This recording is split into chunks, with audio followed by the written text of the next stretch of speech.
بسم اللہ الرحمن الرحیم۔ السلام علیکم۔ دمشق شہر کو فتح کرنا سلطان صلاح الدین ایوبی کی اہم فتوحات میں سے ایک فتح تھی۔ جب سلطان نے اس شہر کو فتح کیا تو آپ نے اپنے وزیروں اور مشیروں سے مشاورت کی اور اس کے بعد یہ فیصلہ کیا کہ شہر کی دوبارہ سے تعمیر شروع کی جائے اور اس شہر کو پہلے سے بھی زیادہ آباد، زرخیز اور خوشحال بنایا جائے۔ سلطان کے حکم پر دمشق شہر کی تعمیر و ترقی کے لیے کام شروع کر دیا گیا۔ چند دنوں کے بعد سلطان صلاح الدین ایوبی رحمۃ اللہ علیہ کو خبر ملی کہ دمشق شہر میں دو گاؤں کے درمیان ایک راستہ گزر کر جاتا ہے جس پر بڑے بڑے قافلے گزرتے ہیں، لیکن حیرانگی کی یہ بات ہے کہ اس راستے میں کوئی بازار نہیں۔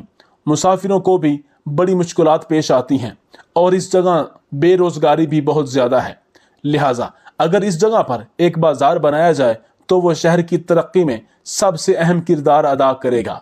سلطان صلاح الدین ایوبی رحمۃ اللہ علیہ نے علی بن سفیان سے کہا کہ تم حساب لگاؤ کہ اس بازار کو اس جگہ بنانے کا کتنا خرچہ آئے گا۔ یہ سن کر علی بن سفیان نے خزانچی کے ساتھ بیٹھ کر مشاورت کی اور حساب لگایا اور آ کر سلطان صلاح الدین ایوبی رحمۃ اللہ علیہ کو کہا، سلطان معظم، چونکہ وہاں پہلے کوئی بازار نہیں، لہٰذا عام بازاروں کی نسبت وہاں پر کئی گنا زیادہ اخراجات ہوں گے اور اس بازار کو آباد کرنے کے لیے بہت سارے اخراجات اور اقدامات کرنا پڑیں گے، لہٰذا میری رائے یہی ہے کہ سوچ سمجھ کر وہاں بازار بنایا جائے، کیونکہ وہ جگہ بھی شہر سے دور ہے اور اس بازار میں ڈاکوؤں کی لوٹ مار کا بھی خطرہ رہے گا۔ یہ سن کر سلطان صلاح الدین ایوبی رحمۃ اللہ علیہ سوچ میں پڑ گئے۔ چند لمحے کی خاموشی کے بعد سلطان صلاح الدین ایوبی رحمۃ اللہ علیہ نے علی بن سفیان کو حکم دیا کہ میرا گھوڑا تیار کرواؤ اور تم ہی میرے ساتھ چلو، اور چند سپاہیوں کو کہو کہ اپنے اپنے گھوڑے تیار کریں۔ سفیان نے کہا، سلطان معظم، کہاں جانے کا ارادہ ہے؟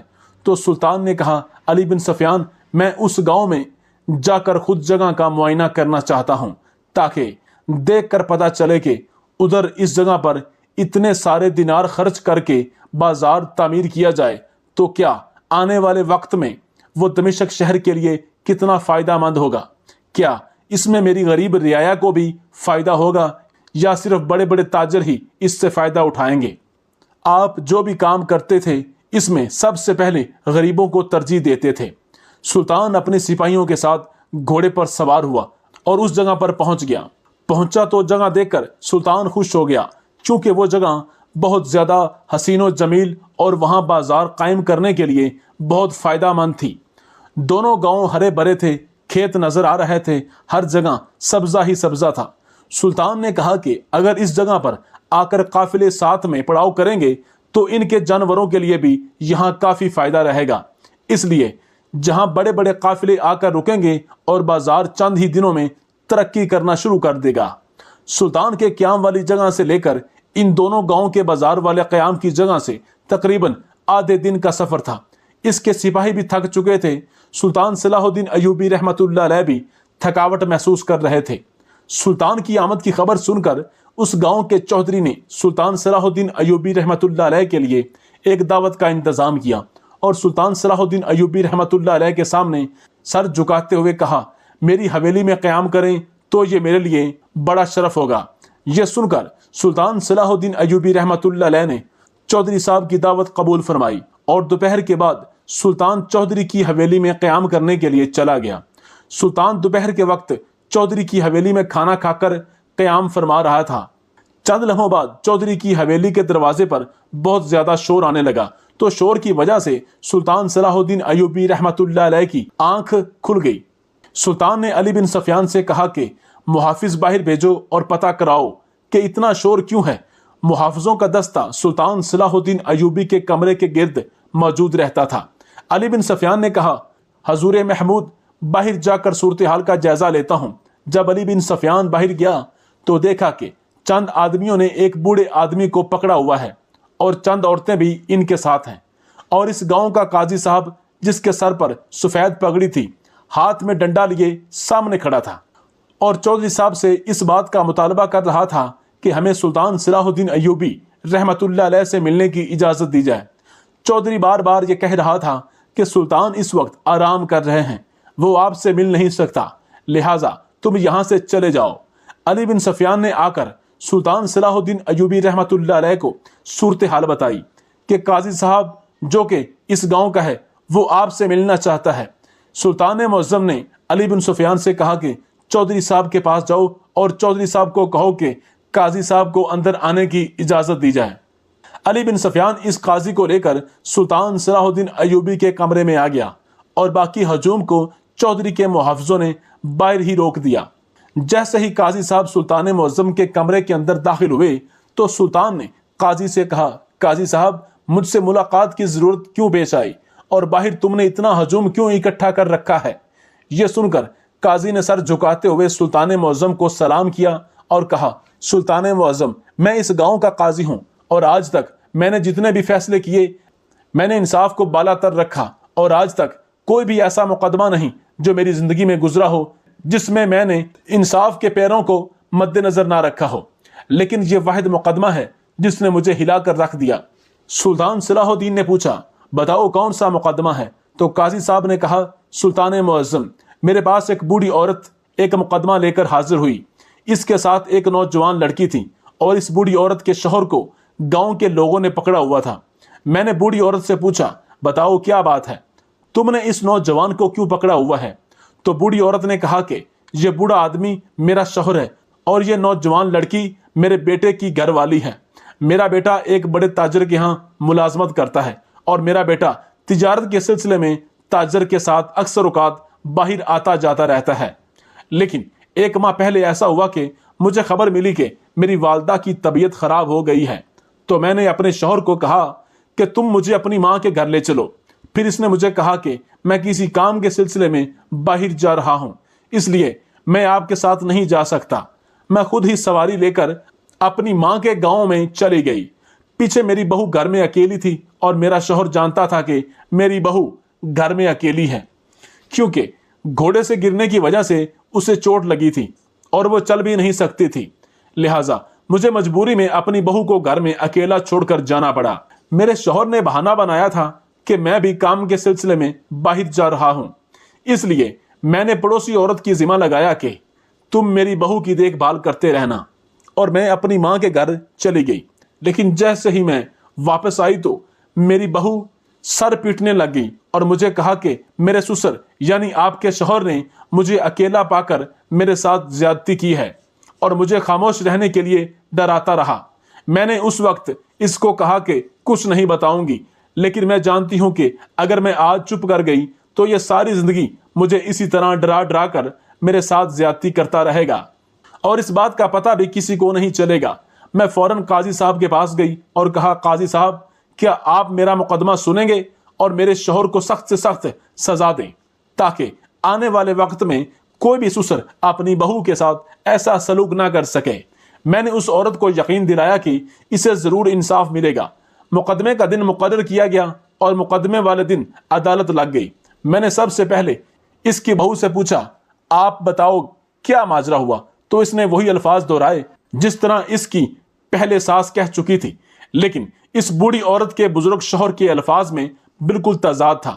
میں نے جب اس سے پوچھا تو اس نے کہا، قاضی صاحب میں کسی کام کے سلسلے میں اپنے دوست کے ساتھ شہر سے باہر چلا گیا۔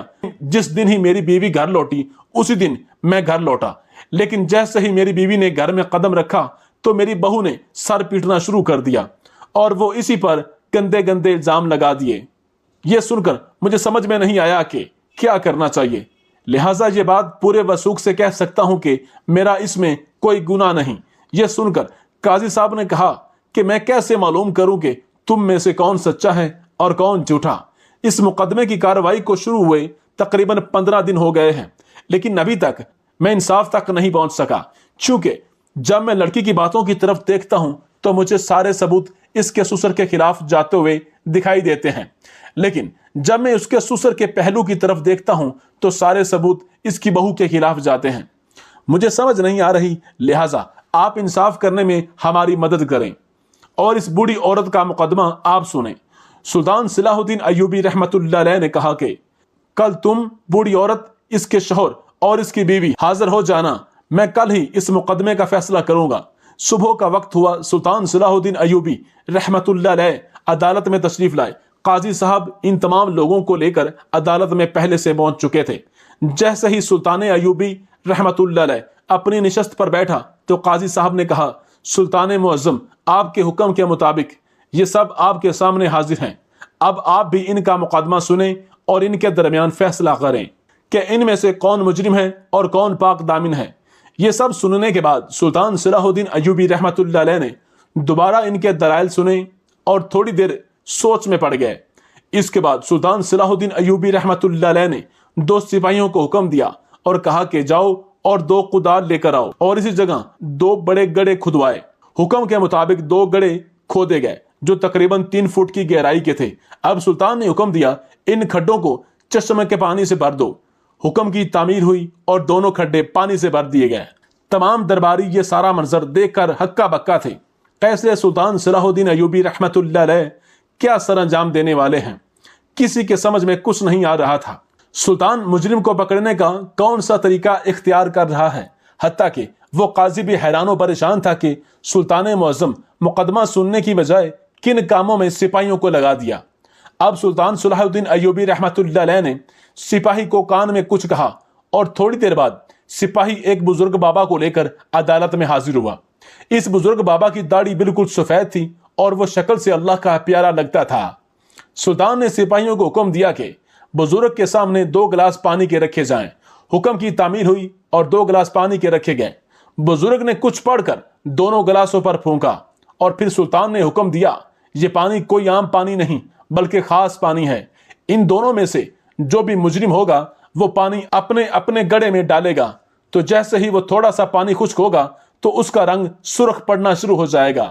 ان دونوں گلاس میں ایک گلاس اس بوڑھی عورت کی بہو کے ہاتھ میں دے دو اور دوسرا اس بزرگ جو کہ اس بوڑھی عورت کا شوہر ہے اس کے ہاتھ میں پکڑا دو۔ اب سلطان صلاح الدین ایوبی رحمت اللہ علیہ نے حکم دیا کہ ان دونوں گڑھوں میں سے ایک گڑھے میں ایک لڑکی گلاس والا پانی ڈالے اور ایک کھڈے میں بزرگ پانی ڈالے گا، اور تم میں سے جو بھی قاتل ہوگا تو جیسے ہی وہ پانی ڈالیں گے، جب یہ پانی 2 فٹ کی گہرائی تک جائے گا تو یہ سرخ ہونا شروع ہو جائے گا، اور جس کے کھڈے کا پانی سرخ ہوا اس کا سر فوراً قلم کر دیا جائے گا، اور اس کے بعد کسی بھی دلیل کی کوئی گنجائش نہیں رہے گی۔